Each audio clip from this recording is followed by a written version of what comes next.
We're starting with Jack Perry, and the last time AEW fans saw him, it was on the All In 0 Hour event, as he and CM Punk would be suspended soon after. This past weekend, Perry resurfaced, but not for AEW, as the former Jungle Boy made a surprise appearance at New Japan's Battle in the Valley event.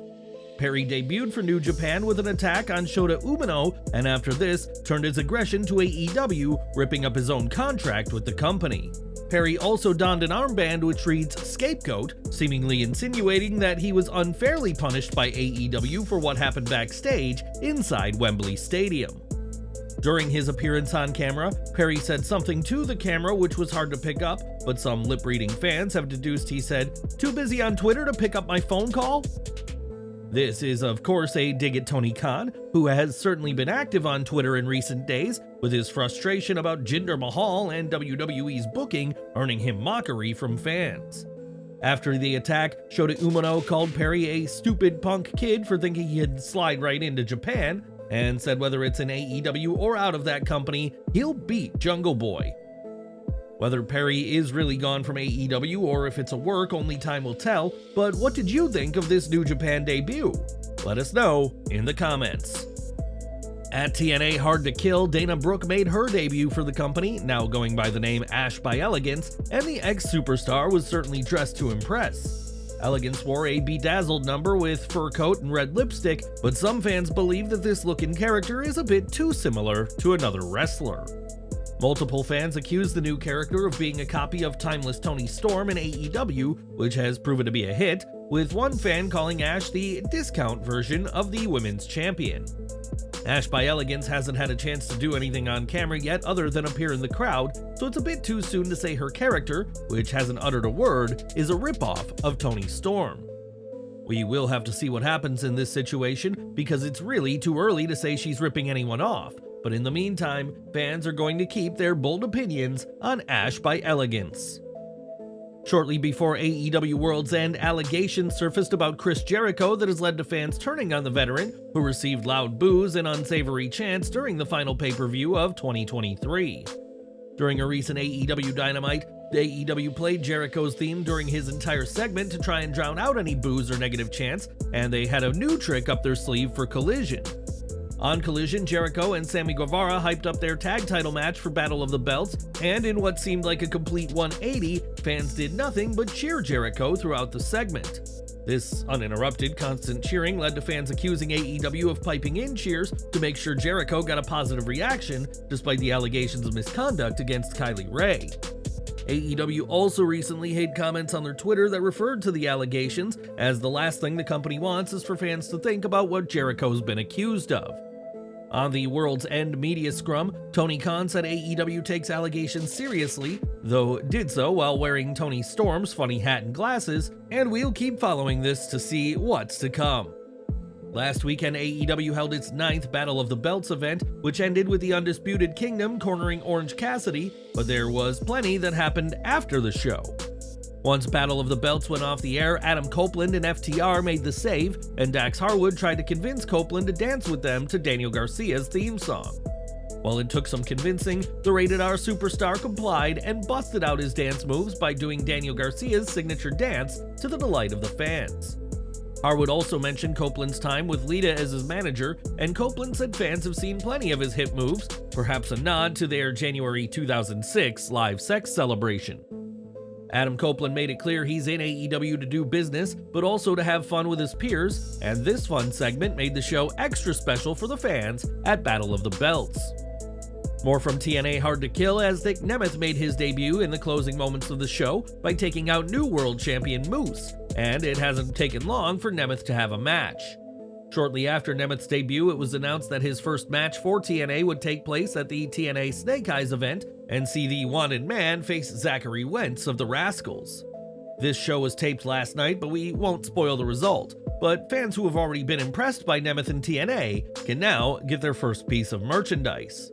This new shirt features Nemeth's name on a colorful 80s-inspired backdrop. And what have you made to Nemeth's time with TNA thus far? Let us know down below.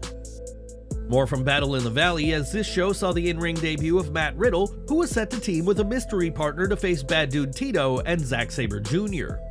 The mystery partner turned out to be none other than Jeff Cobb, one of Riddle's longtime partners during their run in PWG several years ago, and the fans were thrilled by this reveal. In the end, the Chosen Bros reigned supreme in their first match together after years as they dispatched of TMDK, and now Riddle has his sights set on a huge prize. Riddle will challenge Hiroshi Tanahashi for the NJPW World TV title at the upcoming New Beginning in Sapporo show on February 23rd, and it may just be a matter of time before the Bro is champion. During the latter years of his WWE run, Matt Riddle teamed with Randy Orton, though when the pair first worked together on TV, Orton made it clear he wanted nothing to do with the goofball. It seems that Orton's hesitancy to work with Matt wasn't just for TV, as during a virtual signing for Signed by Superstars, Riddle recalled first meeting Orton in 2019. He said, "I think Randy didn't like me. First time we met, I didn't want to bother him, and he's going up to everybody and shaking their hands. I had my headphones on and I was chilling, and I didn't go up and say hi to him. And I remember Randy going, 'I'm gonna figure out a way to get this guy fired.' And I was like, 'You said that, dude?' And he's like, 'Yeah, but you're cool now.'" While Riddle is pleased to say he was able to win over Orton, fans should take his comments with a pinch of salt, as other claims made by him have been called out for being made up. Riddle has also claimed that he was scheduled to win Money in the Bank and the Royal Rumble in 2022, but both of these sources have been debunked by sources close to WWE. As to whether Orton wanted to get Riddle fired or not, the pair made for an entertaining team, but don't expect a reunion anytime soon with Riddle gone from WWE. In September 2023, TKO Group Holdings officially launched in the biggest change to WWE's corporate side possibly ever, and TKO has been making some serious moves. The company parted ways with over 100 employees as part of a streamlining measure, but this past week, Wall Street analysts gave TKO a hold rating, advising people not to invest just yet. Stephen Glagoa and George Kuhl of TD Cowen provided this rating due to concerns over TKO's performance, as well as an antitrust lawsuit filed against UFC by 1,200 former workers. That lawsuit, which will see trial in April, was labeled as a risk catalyst, and there were also worries about upcoming media rights renewals, suggesting that TKO is already heavily reliant on US rights. Potential investors should express caution when looking at TKO's stock performance, at least according to this rating, and it remains to be seen what the future holds for TKO Group Holdings. On tonight's Raw, The Miz and R-Truth will face off against the Judgment Day's Damian Priest and Finn Balor, but fans have been left questioning whose side Truth will really be on. While the veteran is happy to reunite Awesome Truth, he is still, at least in his own mind, a Judgment Day member, and could a betrayal be in the works? According to a source within WWE, fans shouldn't be surprised to see Truth leave Miz fending off the Judgment Day on his own, though it wouldn't be a malicious act from the easily confused Truth. As always, plans are subject to change and nothing can be guaranteed until it airs on WWE TV, but tonight's show may be the last we see of the short reunion of Awesome Truth. Since returning to WWE, CM Punk has made it clear he's back for fans who always supported him, but ahead of a recent live event, Drew McIntyre called Punk out for his apparent hypocrisy.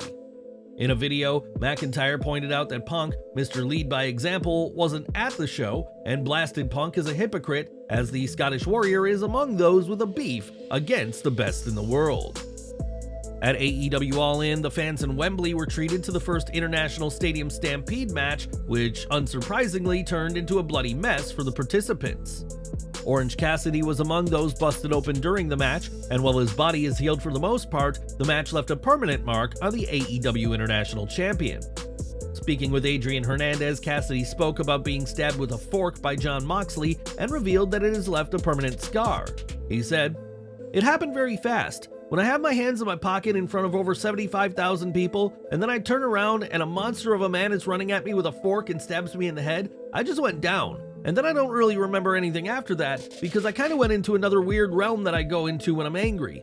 I remember after the fact I had a huge fork gash in my head. He scarred me forever. There's a scar in my head forever because of Jon Moxley and a fork." Despite this scarring, Cassidy would praise Moxley in the interview as a leader of AEW who leads by example, as it'll take more than permanent scarring for OC to not respect Jon Moxley. We've got an update from WWE Hall of Famer Afa now, who was hospitalized last week for some serious medical issues. Afa, one half of the Wild Samoans, was sent to hospital with pneumonia and would suffer 2 heart attacks while in the hospital, but there's some good news about his condition. On Twitter, WXW Wrestling, Afa's own promotion, said that Pops is set to be discharged and was heading home that same day, saying the wrestling legend kicked out at 1. This isn't Afa's first health issue, as he underwent 2 exploratory heart procedures in December, and we're wishing him the best now that he's continuing his recovery from his own home. It was in December that Charlotte Flair suffered an injury which will force her to miss much of 2024, but this injury didn't keep the Queen from sharing a date night with her husband Andrade El Idolo. PW Insider reports that Charlotte Flair is now home following knee surgery and initial rehab in Birmingham, Alabama, and she could be back by the fall of 2024, and we are wishing her all the best. Sonya Deville has been out of action for some time now, as an injury to her ACL led to her first ever championship reign in WWE coming to an abrupt end, but we may be seeing her back soon.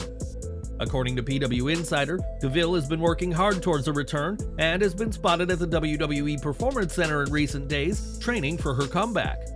Recovering from an ACL injury can't be rushed, but the fact that she's in the Performance Center is a great sign of her recovery, and we're sending our very best to Deville as she works towards a comeback. At Hard to Kill, former NXT UK superstar Xia Brookside made her TNA debut, and by the end of the night, it was announced that she had officially signed with the company. Well, according to PW Insider, TNA actually inked the second-generation wrestler's contract in November, and sources indicated that it's a 3-year deal. Xia is the daughter of British legend Robbie Brookside, who now works as a trainer for WWE, and while Xia didn't win the Ultimate X match, expect big things in the years to come. Now, fans of the Attitude Era may remember Jason Sensation, the talented impressionist who delivered stunning copies of top stars at the time, with his best being Owen Hart. In more recent years, though, Jason hasn't been doing too well and recently underwent double bypass surgery. And on Instagram, Mick Foley asked fans for their positive thoughts and prayers. In the comments, fans rallied behind Jason, wishing him the best and a speedy recovery, and it was heartwarming to see fans get behind the impressionist. Jason may not have been a massive star in wrestling, but he still made a legacy, and we'd like to join the legion of fans by sending our very best wishes to him after this recent surgery. More from Matt Riddle now, as when he was released from WWE, many fans weren't surprised, as the original Bro's conduct had rubbed many people the wrong way. From calling out the likes of Brock Lesnar and Goldberg, teasing matches that weren't happening, to his stint in rehab, Riddle was always able to make headlines for the wrong reason.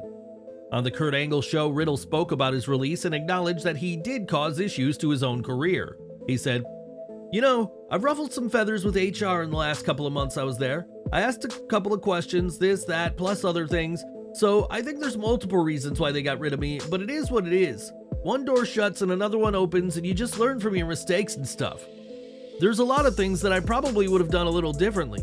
I probably wouldn't have talked a lot of shit that I talked. I'll be honest, working on the road, traveling that much, and then bad decisions, and that's just what happens. That's life. You have bad people around, unfortunately. When you're on the road, sometimes it's out of control. So that's it, but I have no regrets. You only live once, and you learn from your mistakes." Ultimately, Riddle's time with WWE came to an end, and we are sure for some in the company, his release couldn't have come soon enough. And we're ending today with the Nexus, who were a force to be reckoned with from 2010 to 2011, but could a group reunion happen down the line? This past week, Heath Slater spoke during a Captain's Corner virtual signing and said he feels a reunion could happen one day, as many members are still involved in wrestling. WWE has CM Punk in the ring and Wade Barrett on commentator, and Slater added that Justin Gabriel, Michael Tarver, and David Otunga all remain in great shape. Slater did mention Ryback, but said that the former Skip Sheffield is a little insane these days, so if there is a Nexus reunion, the big guy's invitation may end up getting lost in the mail.